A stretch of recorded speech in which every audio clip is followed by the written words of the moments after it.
Hello everyone, welcome to a new episode of Smashi Sports Show. Today is the Monday 14th of April and I'm joined with Mr. Majid. How are you, Majid, today? I'm good, Aziz. How are you? Why is it so straight? So straight answers. Yeah, fine. It's just like I'm emotionless at the moment because of the heat. I went outside and it was like 100 degrees outside. I don't know what happened, but in a day and a night, we got like 10, 15 degrees. Like, what's happening? It just randomly changed. Like Nearly no one told us about it. 1 week ago, I was out at night and it was like good weather, winds blowing and everything. Like then after 2 days in the afternoon, there was a little bit of breeze and I was like, okay, there's still time. And then the next day, there was like, pshh, the heaters are on. Yeah, and it's still April now. Imagine what's going to happen in July. Yeah, a lot of things are happening. A lot of news stories in sports. The biggest one is? The biggest one is... Mo Salah is staying at Liverpool. He's staying at Liverpool, guys. Yeah. He's staying at Liverpool. So Mo Salah is a red for the next 2 years after this current season, which most probably they're going to win the Premier League. If they don't lose all the next matches, they are 100% like the crown champions most probably in the Premier League. So he will win the Premier League with Liverpool and then he will go on and play 2 more seasons to win more. So also the new manager, he's part of the plans that he has. So I think whatever he said, they offered. How much did they get? How much did he get? £375,000 per week. Yeah, not month, not year. Per week. And sometimes they per don't week have more, matches. It hits me more than the whole amount. Weirdly, sometimes they don't have any match in a week. There are dry spells. Like £400,000 per week is too much. But you just go out in the field, practice playing football, like practice your passes, your strategies, your tactics. Just do whatever you love doing that. So, but it's a lot of money, bro. I always think these prices of the sports people are overinflated. I don't think they should be paid so much. Yep. But yeah, they are paid a lot. 2-year contract, one of the club's biggest contract sagas of the century. Yeah. So Salah is staying at Liverpool. A lot of reactions, a lot of people said it's the best decision by Liverpool. We shared a lot of stuff on our Smashi Sports channels on social media, so you can go follow us on Instagram. Wherever you are, just write Smashi Sports, you'll find us.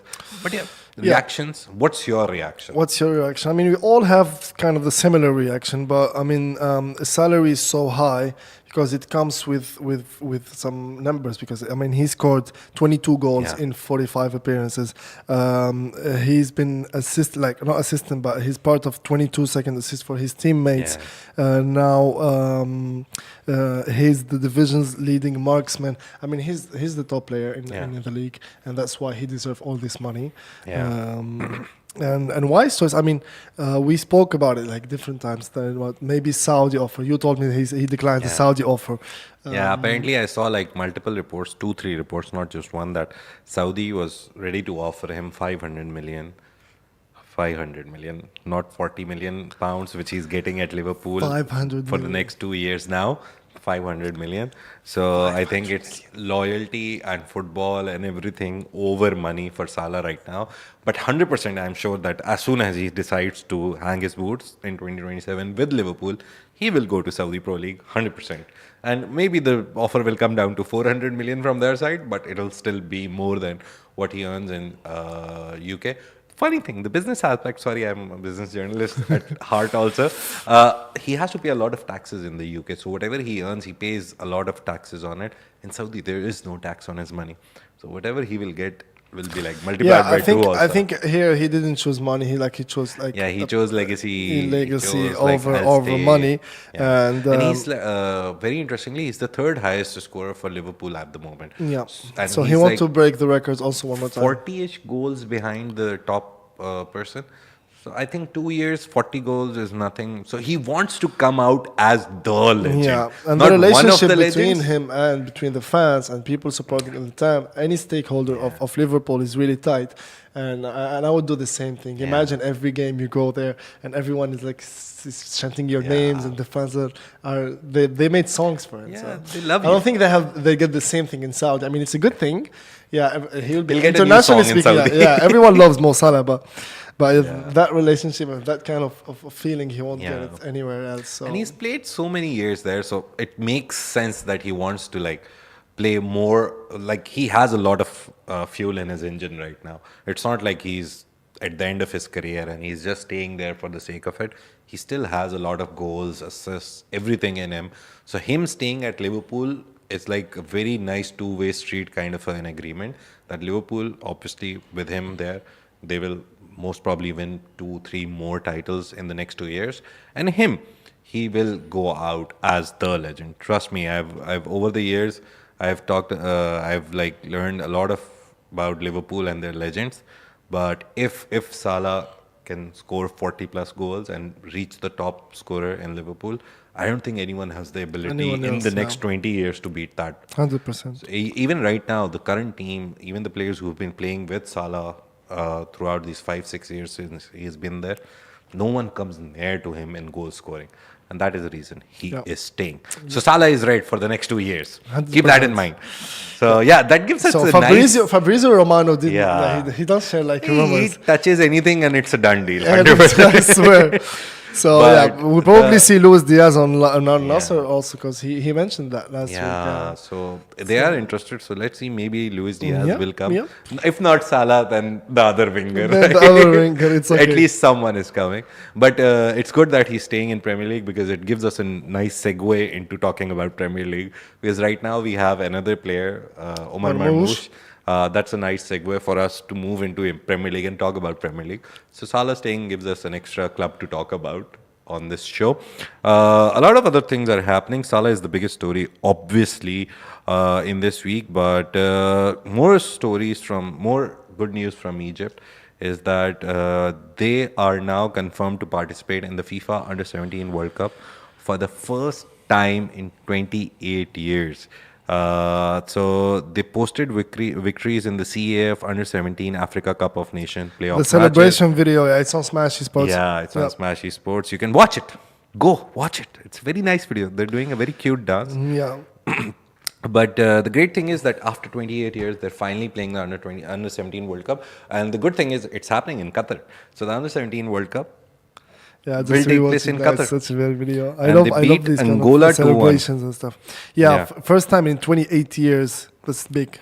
Yeah. So you'll see the Under-17 World Cup in Qatar. Qatar is a very nice country. They hosted the World Cup. Everyone knows about it. So if you're an Egypt fan or if you're an Arabic football fan, just go there. Qatar is very easy to go from here. Oh, also for Pakistanis, you don't have a visa. Yeah, they already hosted for World Cup, so it's going to be well managed, well organized. And with Egypt, Uganda also qualified for their first Under-17 World Cup with a 2-1 triumph over Gambia. And they both are going to the World Cup, which is the Under-17 World Cup. The Young Pharaohs broke the deadlock. Oh, Abdul Aziz Al Zoghbi scored the goal for them in the 39th minute. And the entire donation. Oh, Hamza Mohammad Abdul Karim was the second scorer in the 69th minute. Angola tried to score one goal at the end, 2-1, but eventually Egypt were the winner. Yep. So congratulations, Egypt team. Under-17 kids. It's a good sign. You're under-16, under-17, these kids performing, going on the big stage. The good thing is that such a big experience for them. When they grow up, they'll be playing in the 2034 World Cup most probably in Saudi Arabia. So I would love more Arab teams. Trust me in that. I don't want to see. And we have the players. Now we have the facilities. Now we have the big stars coming to this region. Yeah. So I hope that at least 4, 5, 6 teams from this region, MENA region, Middle East, Gulf, would be there at the 2034 Saudi Arabia World Cup. It's going to be a good representation of Arabic football, right? After like doing this show and watching all this stuff like Egyptian League, learning about the UAE League, learning about the Saudi League, all these leagues that happen. There's a very small league in Bahrain also. So when you learn about these, you find out that it's such a rich footballing culture here. It's just that they never went to the world stages. Yeah. Otherwise, you can compare it. I think I see it like it's more like in a question of belief, you know. Yeah. If you really believe in even if like you're an island way far from where no one knows about you, if you believe in your stuff and you believe in your skills. Now the thing that Marmoush went to City, Mo Salah is in Liverpool, that made maybe, I don't know, but I see it this way, maybe like the Egyptian culture of football, now people start believing in doing big things, you know. And, like a kid who is like playing at 10 or 12 on the street, exactly. he can dream. He can dream, yeah. Like, I can be and Mo the dream Salah. may be true, may come true, you know, because it's happening. And not only Mo Salah, like now Umar Marmoush. And Yeah. you see at least 2 players going and doing big things. 100%. Sky's the limit. 100%. This is how you inspire the next generation. 100%. Yeah. I mean, I remember the first Tunisian player to play in NBA, Salah Al-Majri. He played with Dallas, and no one believed it. It's like we got the first Tunisian guy in the NBA. So we have to get an update on that Egyptian. Remember, you and me did the show. We talked about this Egyptian guy who's trying to get drafted in the NFL. Yeah. I have to get an update on that on Friday. So you have to come on Friday and we'll give you the update on what happened. Did he get drafted? Did he get not? Yep. And he'll become the first Egyptian to play ever to play in the NFL. Participate in the NFL. Yeah, that's a big milestone. I don't remember. Exactly. There was Ahmed or Mohammed in his name, but Egyptian NFL. Let's just quickly do it now. Till then, let's talk about, since I'm Googling stuff, Egyptian NFL player. The Bahrain Grand Prix, right? Yeah, Bahrain Grand Prix. I love the Bahrain Grand Prix. I love the it's race. one of the oldest Grand Prix, you know. Yeah. It was very surprising for me that we have the Saudi Riyadh Grand Prix, we have Jeddah Grand Prix, sorry. We have a Grand Prix in Saudi, we have Abu Dhabi Grand Prix, but those are more flashy. But Bahrain, you don't expect flashiness from them, but they're the oldest people in the F1, the Arabic or the Gulf region. And Oscar Piastri won for McLaren. It's his 4th win in 50 races. Not a good record, but at least he's trying.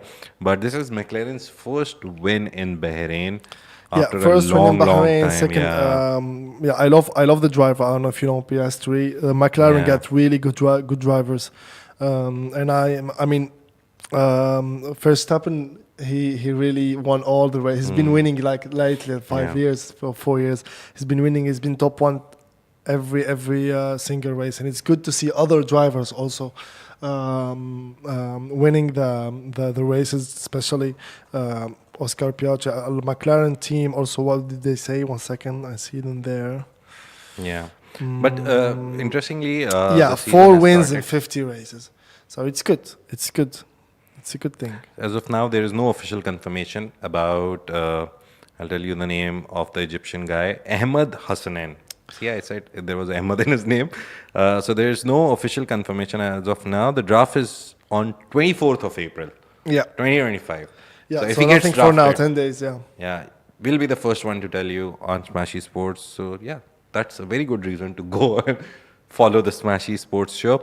Hassanein, basically, very short story about him. His journey from Cairo to becoming an NFL prospect is remarkable. He began playing American football in 2019, quickly made a name for himself at Boise State. In 2020, he recorded 12.5 sacks, followed by 9.5 sacks. In 2024, he has 24 career sacks, 4th most in school history. That's not a bad number to have. And 2025 NFL scouting combined, Hassanein ran 4.7 second, 40-yard dash. All these technical details basically mean that he is a very probable person who will get picked, if not in the most premier team, at least in some team. His personal journey has been inspiring. Basically, he was born in Cairo, but then he went to US and did a lot of whatever every person does when they go to US. Hard work, struggles, and all that. And then eventually, first off, I want to have a quote from him. He said, first off, I want to start off and say, all glory to the true God. He's a true champion. Coach D. Spencer, you changed my life. I did not, blah, blah, blah.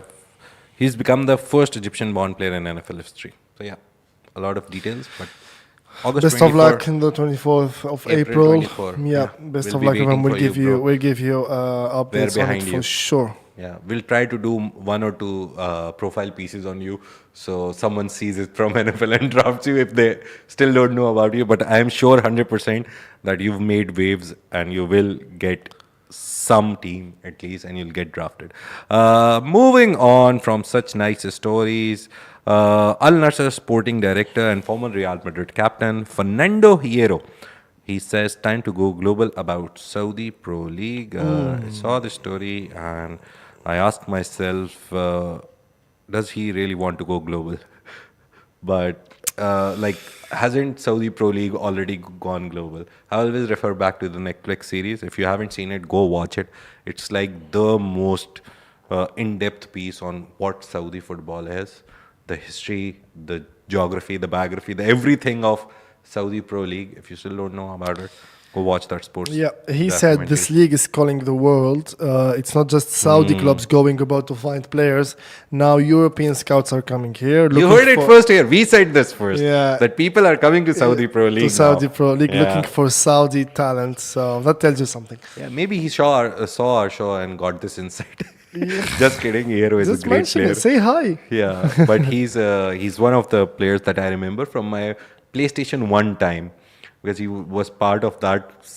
I had Winning 11 2 or 1 on my PS1, and Hierro was one of the players who was in the Real Madrid team. It was Beckham, Hierro, there's another player with H, and then Ronaldo was the striker. So yeah, long time ago. But he's a nice player, and coming from him, it's fine. It's good. But Saudi has become global. And Yeah, he said we've signed 5 players under 25, including Brazilian international Bento, teenagers Angelo and Wesley, and John Duran, who's only 21. So we're not just buying, we're creating value, and Saudi clubs can become exporters too. Makes sense. This is, I mean, it's the good way of thinking, the good way of building the whole thing. It's not about bringing and just about the hype. Yeah. They really want to evolve. They really want to grow the Saudi Pro League, and they're doing it on the right way. I mean, it's the right steps to do it. It's good to know that he's saying that a lot of scouts are coming here now because they know that young players are joining Saudi Pro League. So since they're coming, obviously, this exporting part, the best example is Chelsea. They always buy players, young, loan them out to see if they're performing. If they perform, they bring them back, give them a contract. If they don't understand them, doesn't fall into the category of good, great players, they just sell it off. So it's a very nice formula that Chelsea has used over the decades. And Saudi Pro League, I think, is on the same lines. They're trying to bring in players and see if they can use them. And it's a lot of money, bro. If you get in a young player who scores like 20-ish goals, 25-ish goals for you in the Saudi Pro League, you buy him for 10 million maybe, and then you sell him for, 50 million? It's a good deal. It's a very good deal. Yeah, it's a very good deal. Yeah. So, yeah, this is to be honest, it's a very nice business idea. First time I've heard from someone involved. Usually you see quotes about, oh, Saudi Arabia is great, the Pro League is great, blah, blah, blah. But these quotes actually give you the plan. Like, how will Saudi make money eventually? It's not always going to be Ronaldo there. Yeah. He'll play maybe 1 or 2 years. This volley he scored, we have a video on Smashi Sports, you can go watch it. He scored a volley the other day at 40 years old, scoring like weird. Amazing. Like a 25-year-old is scoring. He can do it every day, volleys. bro. Right? So yeah, I don't know how much long will he play, but he is playing still. But you won't have him always. Like, you won't have him after 10 years at the 2024 World Cup. Maybe you'll have him as the ambassador of football from Saudi Arabia. He'll be there. He'll definitely be there. I don't know how, why, but he'll be there. Yeah. But yeah, good thing for Saudi. Very good thing for Saudi if they want to develop youth players also. I always say there's 3 main factors, 3 things, which is the good facilities. Yeah. They have it. Quality coaching. They also have that. And very strong competition. Yeah. So and there's this also part from Kalzada. He's the CEO of Al Hilal and former chief commercial officer of City Football Group. Very interesting comment from him. He's saying that broadcasting is the key area of growth for Saudi Pro League, with SPL matches now available in 200 countries. That's like the whole world. So you can watch those matches in 200 countries. And he's saying we've already monetized the key assets, shirt deals, LED boards. So now we must evolve. The focus is digital and social, reaching younger fans where they are. So Saudi Pro League is not like settling down on, we've got the 4 or 5 big players and that's enough. They're monetizing the whole league. They want to take over the world. Yeah.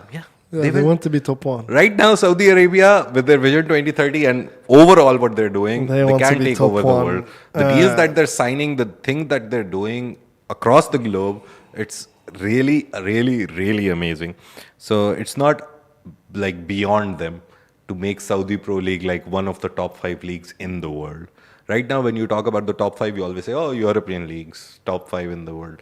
But Saudi Pro League may be the very first big billion-dollar giant that comes out of Middle East. And 100%. not maybe, most probably. Most probably, yeah. Yeah. Okay, moving on. Last story. Very nice story. Thank you, Yeah. Majid. Dubai Hurricanes reached top of UAE rugby with thrilling win over Exiles. I just saw the headline and I was really intrigued by this term, the Henry Hop. So it's a story on the National written by Paul Radley. I've started giving credits a lot because people usually complain, oh, you didn't talk about it. But Paul Radley for the National, thank you so much for introducing us to the concept of the Henry Hop. I think Henry this Hop. was some guy, Henry, who hopped over defenders. Yeah, it's a very Yeah. it's like a highlight move in NFL. Yeah. Also, they all the US players they do it, and you literally jump on the guy. Yeah. So he's trying to tackle you, and like you jump. You don't go right or left, but you Yeah. jump over him. Yeah. But yeah, Henry Hop is only reserved for the most special occasion. I'm just reading from the article, so you get the starting context. For the Dubai Hurricanes, a last gap comeback win against their greatest rival to cap their remarkable climb to the top of UAE rugby. And that too in the season, they are celebrating their silver jubilee qualifies as exactly that, the Henry Hop. So there's a UAE rugby league. Dubai Hurricanes beat Exiles. So they're happy. So I just wanted to share this story for the Henry Hop thing. Maybe we should start finding one interesting term from every sport and maybe do it. Oh, do you know what a triple Nelson is? And people are like, oh, what's that? What's that? What's that? But And it then we explain doesn't, it it on the doesn't show. happen frequently. So you Yeah, have but you have a lot of basketball terms, like Yeah. weird terms. yeah. Do you remember any at the top of your head? Like something that you tell a normal person and be like, what? Like I know a lot of cricket and football, maybe. I mean, in NBA, there's every player has his own move. Oh, so they give it a name? Yeah, like they give it the name, like the Iverson, for example, the Iverson cut. Oh. And now they use it. They are strategic. That's strategic, like Nice. a strategy, you know. Because every I've player heard- actually bought something new to the game, Yeah. and they name it under his name. So Nice, nice. The triple Nelson in cricket is when the score is 1-1-1. So apparently Triple there was Nelson. some ruler who had one eye, one arm, and one leg. So whenever the score is 1-1-1, they call it a triple Nelson. And when it's 11, they call it a double Nelson. I don't think they call it one the Nelson. But yeah, Yeah, it's a funny thing. There's also a cow corner in cricket. Would you imagine? You see, corner? you must have seen cricket. Like there's a bat, ball, 11 Yeah, players, yeah. and ball. And then I read the term cow corner, and I was like, "What? Do you have cows there? You're trying to hit the cow with the ball? it's not cricket, it's not cricket anymore. But apparently in New Zealand, there used to be a ground which was not like very well made, but it was used for cricket. So it literally had a cow stable there. Like a lot of cows were like Right there. next to the pitch. So yeah, when the matches were not happening, it used to be like a stable for horses, blah blah blah, and then there was a cow corner. So it turned out to be cow corner. To be corner for the whole game. So sports have very, very weird. The birdie thing in golf, I think. Birdies, eagles. I was like, eagle, birdie. Can someone explain? Yeah. But then eagle is like you use only 2 shots to make the hole. And I was like, okay, great. We'll find one term every week. 100%. Let's try to do Let's it. start It's a doing challenge. that. It'll be interesting for all. So on Friday, Aziz is going to bring a very weird term he reads about I'll do sport. it. And then Definitely. Monday me. Okay, thank you so much for joining us today. I hope you liked us. I hope you liked the show. Of course Wherever they you're did. listening. What do you mean? Of course they did. Yeah, that's Aziz being Mo Salah right now. Of course you guys want me. Of course you guys want to sign me for 2 years. But yeah, thank you so much for joining us. Love to have feedback if you guys can give us any on our Smashi and Augustus and Love and Brand. We have 1.5 million listeners. If you're one of them, if you're listening to the sports show, just tell us what you want more. And we'll keep bringing Again, it all for the you. highlights will be on the Smashi Yeah. Sports Instagram. Now we have Wherever. Wherever you are, we are there. That's the interesting thing about us. But yeah, thank you so much for joining us. And Smashi.tv is the domain name. You can watch UAE handball matches, basketball matches, a lot of streaming on it. Volleyball, Yeah. futsal on the Smashi TV platform, available on all devices. Your devices. Yeah, you know, all devices. All devices. Even if you have a tri-fold Huawei phone, it's there. it's work. You can work. Thank you so much. Take care. Have a great day. See Have you a on great Friday. week. See you on Friday, guys. Thank you.